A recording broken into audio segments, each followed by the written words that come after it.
Airport पे उतरा, पानी पीने की कोई जगह नहीं, ब्रांड ही ब्रांड दिख रहे। मैं उसके पास गया, पानी की बोतल देना। तो मुझे 10 रुपए देने की आदत थी। उसने बोला 200 की, 200 की पानी की बोतल। पानी खुद पानी पानी हो गया भाई साहब।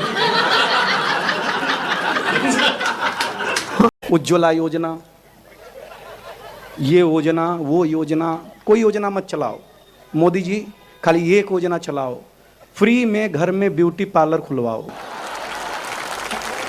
अगर माँ कसम प्रेमी का भी वोट न दिला दिया इन लोगों ने आपको, जो अरबों खरबों 500 करोड़ का व्यापारी है ना, वो भी बाजार में घूमते हुए बोलेगा टमाटर बहुत महंगा है यार। हाँ। मैं सही बता रहा हूं आपको। लेकिन एक बात करता हूं टिप्पणी, अगर टमाटर का दिन आ सकता है तो राहुल गांधी का भी आ सकता है। राजा दशरथ ने कैकेयी की बात मानी, भले राम को वनवास हुआ लेकिन मानी ना, बोले यस। मैंने कहा सीता माता की बात को रामचंद्र जी ने मानी, भले हिरण के पीछे जाना पड़ा, रावण से लड़ना पड़ा, मानी ना। मंदोदरी की बात रावण ने नहीं मानी।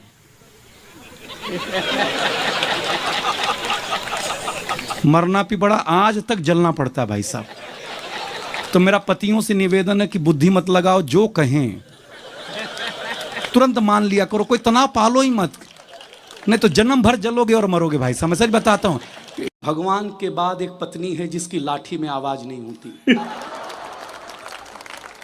नशाबंदी में दिनों में ध्यान है, एक आदमी बहुत दुखी, सोचा यार इससे अच्छा तो मर ही जाओ।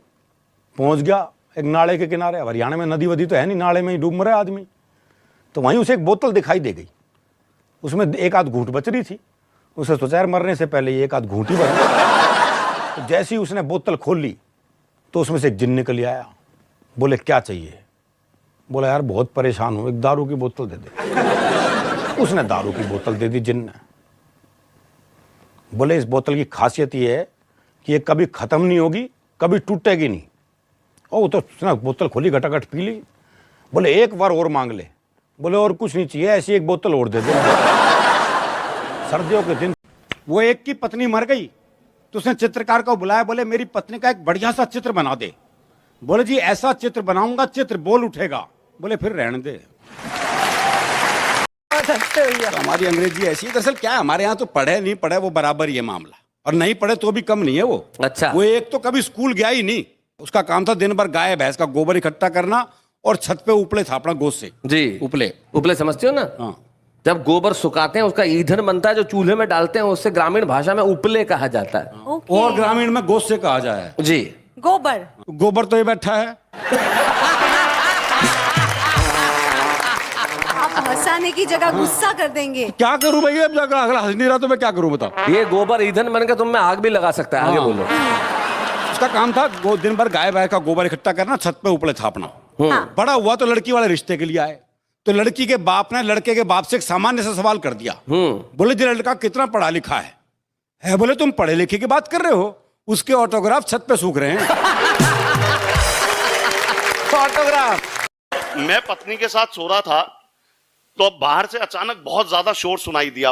दोनों की आंख खुल गई। पत्नी ने कहा, बोले देखो जरा कौन है, क्या है? तो मैं ना चाहते हुए पत्नी के आदेश की अवहेलना तो कर नहीं सकता था। मैंने जाके दरवाजा खोला, देखा मोहल्ले के लोग खड़े हैं कॉलोनी के। मैंने कहा भाई कैसे शोर शराबा कर रहे हो यार, रात के 2 बज रहे हैं। बोले भाई साहब थोड़ा संभल के रहना, सूचना ये मिली है कॉलोनी के पानी के टैंक में किसी ने जहर मिला दिया है।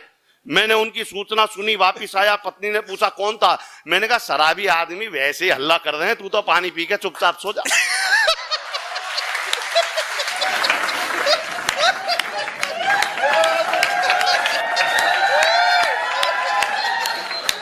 मेरे दोस्त थे मंत्री साहब, वो चले गए पिछले दिनों चाइना, सरकार की ओर से चाइना में गए तो वहां पे देखा एक 6 फुट का रोबोट, और रोबोट की विशेषता ये कि वो झूठ बोलने वाले के थप्पड़ मारता था। मंत्री जी को लगा यार ये तो बहुत बढ़िया, ड्राइंग रूम में रखने के काम आएगा। अब मंत्री जी ने रोबोट खरीद लिया, आ गए अपने ड्राइंग रूम में, रोबोट रखा। अब मंत्री जी अपनी पत्नी के साथ बैठे अपने बेटे के बारे में बात कर रहे हैं। बोला आज बेटा कॉलेज से नहीं आया, 7 बज गए, 4 बजे तक आ जाता है। इतनी देर में बेटा आ गया। बेटा आया तो मंत्री जी ने पूछ लिया, बेटा इतनी देर कहाँ था? बोले पापा एक्स्ट्रा क्लास थी।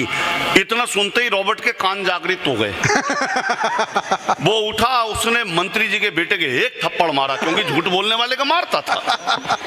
जैसी थप्पड़ मारा तो मंत्री जी शुरू हो गए, बोले बेटा जब हम तुम्हारी उम्र में थे तो कभी झूठ नहीं बोलते थे। अब रॉबर्ट ने एक थप्पड़ मंत्री जी के।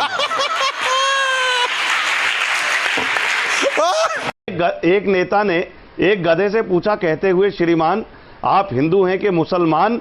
इतना सुनते ही गधे का स्वाभिमान जागा, उसने उल्टा नेता से सवाल दागा, कहते हुए माई बाप पहले ये बताएं गधा मैं हूं कि आप? वाह।